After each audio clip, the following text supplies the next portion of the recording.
কি কারণে ধরলো আমি জানি না কি কারণে ধরলো, আমি এখনো কিছু জানি না। তোলাবাজির অভিযোগে নদিয়ায় গ্রেফতার তৃণমূল নেতা নদিয়া জেলা পরিষদের কর্মাধ্যক্ষ সরজিৎ বিশ্বাস, তাকে গ্রেফতার করা হয়েছে বলে খবর পাওয়া যাচ্ছে। কৃষ্ণনগর কোতোয়ালি থানার পুলিশের হাতে গ্রেফতার তিনি।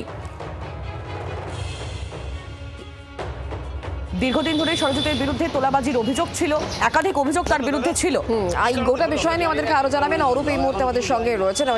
অনুপ আমাদের সঙ্গে প্রতিনিধি টেলিফোন লাইনে। অনুপ, কি অভিযোগ ছিল যার পরিপ্রেক্ষিতে পুলিশ এই তৃণমূল নেতা দাপুটে তৃণমূল নেতাকে গ্রেফতার করলো?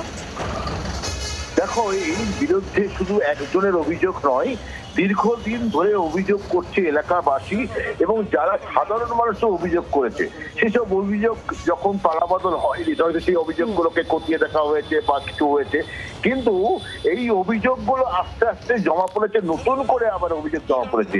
এই সরজিৎ বিশ্বাস, সে কিন্তু এই দিগনগর পঞ্চায়েতের প্রাক্তন প্রধান, বর্তমান তিনি জেলা পরিষদের কর্মাধ্যক্ষ এবং সে কৃষি কর্মাধ্যক্ষ।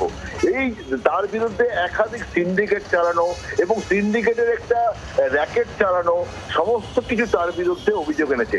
সেই অভিযোগের ভিত্তিতে পুলিশ সমস্তটা খতিয়ে তদন্ত দেখেছে এবং অভিযোগগুলোকে দেখে নিয়েছে।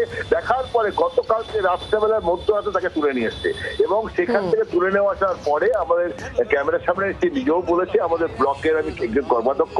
তবে তার বিরুদ্ধে যে অভিযোগগুলো হচ্ছে সেই অভিযোগের পুলিশ কিন্তু বলছে আমরা অভিযোগ পেয়েছি, আমরা অ্যারেস্ট করেছি, আমরা কোর্টে প্রডিউস করেছি, 5 দিনের পিসি নিয়েছি, আমরা চেয়েছি কদিনের পিসি পাবো। তুমি নজর রাখো। ধন্যবাদ অনুপ।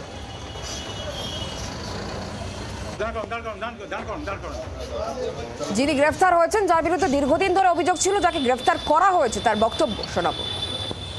কি কারণে ধরলো আমি জানি না কি কারণে ধরলো, আমি এখনো কিছু জানি না।